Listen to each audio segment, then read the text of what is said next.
Greetings. Greetings all. I welcome you to another live stream with Afriware Books Company. I'm just going to wait a bit for someone to join me. Thank you so much. Today's live is going to list some suggested reading for Juneteenth. Welcome everyone. I'm trying to do these more frequently so I get more comfortable being on camera. I'm going to list about about 6 titles, starting with children's books and moving to adult books, and we will end with the bling. What does she mean, the bling? Okay, that's for the end. This is going to be about just 10 minutes, if you'll bear with me. So I want to start with, I should have mirrored my my screen. I've been doing TikToks long enough to know I should have mirrored my screen, but I'm kind of short for time. Today's my niece's birthday. Happy birthday, Gabby. So this book is called The Juneteenth Story, and we just had a wonderful author interview with Miss Agostini. Her name is Aaliyah Agostini. Just a couple days ago. It was phenomenal, and she actually was raised in Buffalo, New York. So, our hearts went out to her family and friends who definitely were impacted by the massacre there. And so we started there, and she just really shared the deep roots that her family has to this holiday, Juneteenth. So it was a really special interview, and I encourage you to go to our podcast, was not able to capture all of the video that was recorded for our Zoom, so I ended up uploading it as a podcast. But I just wanted to show this on screen, and if you are interested in getting that book while quantities last, it's going to come with, the hardcover is going to come with this wonderful poster. You know we love it because freedom has the word read in it. We love that. So anyway, that's on our website. The second book is called Juneteenth, and it's by Vonda Michaud Nelson, and I just love the illustrations. Let's see if I can show you some of them. You know what I love the most, though? I love the illustrations. The illustrations are so important, and a picture's worth 1,000 words. But what I'm noticing about the books that are coming out lately is the use of the word enslaved as opposed to just the slaves, as if we were just born slaves. No, we were enslaved, and that's the important emphasis on the capturing and involuntary servitude, that we don't ever want to overlook. Okay, so that's the second one. This is, I'd say, maybe 3rd grade, 2nd graders. It's about 47 pages. I see there's a song at the end of it. Then there's this one. Remember this series? This is called the What Is or Who Was series. These books are like beloved by preteens, like middle school aged, and adults, I should say, because they're really quick reads, and there's pictures and almost like a scrapbook of sorts. And I really highly recommend this series. I gotta make sure that I mute my calls when I do my Zoom. Okay, 3 books left. These are the adult books. This one's called Juneteenth by, thank you. You guys, I never thought I would get anything like that, ever. So this one is Ralph Ellison's Juneteenth. Yes, you heard right. Ralph Ellison, who his book, Invisible Man, changed my life. That's the one, after I read it and Miseducation of the Negro, I quit my job. and I have to do a TikTok about all the details about that. But anyway, any of you who have read that book, Invisible Man, you know you should read everything that he's written. He will strike you at the heart when it comes to stirring up your emotions and your reason why for doing things, making it make sense, right, for you, and not just in automated, I'm just going to do what everybody else is doing mode. And so to describe this book, which I have not read yet, just full disclosure, I wanted to read a half of a paragraph that describes what is in this book. It says, Ellison spirals downward even deeper through layers of memory, history, philosophical reflection, and culture.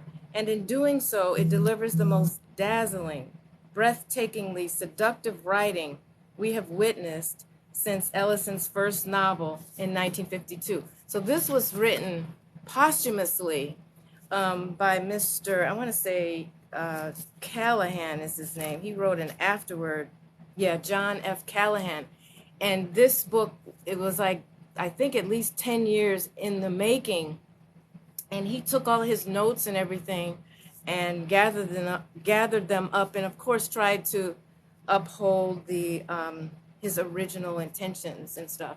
So I want you to add this to your book list. Next is Ida B. Wells. I actually wrote a blog about her. I really grow in appreciation and love for our ancestors. You know, when you research what they went through, you know, under the circumstances in order to achieve what they did, and that she just decided she was going to report on all the lynchings that she had witnessed because they were just not going reported. And that's what this book is about. It's The Red Record by Ida B. Wells. It's, yes, it's hard, you know, but sometimes it's important to take those tough subjects as reflective, inspirational points. You don't have to soak yourself and just marinate in it necessarily. Some books you just kind of snippet read as a reminder of context to how far we have come. And lastly, and then the bling, and then my special announcement. I didn't even tell you about that. The Word is Passed by Clint Smith. So this came out over the pandemic, so it didn't really receive the accolades. I see you, Vintage Soul. Yes, you love her writing, Ida B. Wells. This came out over the pandemic, so there wasn't as much, you know, attention. Well, there was some, true, but you know, the pandemic just kind of overshadowed so many things. Oh gosh. Anyway, yeah, this book, I love this book because it highlights historical monuments and locations in the U.S. that were significant during the first Juneteenth celebration and beyond. And as you know, there's some politicians who are pushing this whole banned book thing, where books like this that contain information like this are withheld. So, yeah, I'm definitely in favor of all of those reminders of how far we have come, how we were once treated, how we should never be treated again. Okay, and so the bling is, we're going to be in a Juneteenth, part of a Juneteenth parade celebration on Saturday. And I put the details on, if you go to, okay, this is TikTok. So go to the link in the bio. Okay, I know that's the right, that's the right way to say it. Oh gosh, this is not Instagram. Go to the link in the bio. And then you're going to go to a link called events. Okay, if you just go to our website at the top, I have so many in the menu at the top. There's a link called events. And I put a copy of this flyer there celebrating freedom. This is the first celebration where like four different villages in this area are getting together. Forest Park. I'm in Maywood, Illinois. Maywood, by the way, is the hometown of Black Panther Illinois chapter president Fred Hampton. Yeah. We got it going on. So Forest Park, Maywood, Oak Park, and River Forest are all coming together for the very first time to celebrate Juneteenth. So part of the bling, look, we're going to have these flags, these handheld flags, okay? Also, we're going to have these magnets. These aren't on our website. It says, by any means necessary, we shall overcome. Okay, these are magnets for the car. They just stick right on the car. And we also have those flags for the car, so you can, represent. And we have I'll call them newer styled flags. They're newer because, Marcus Garvey is the one who came out with this one years and years ago. This is my personal favorite, but some of the younger people, and that's okay too, right?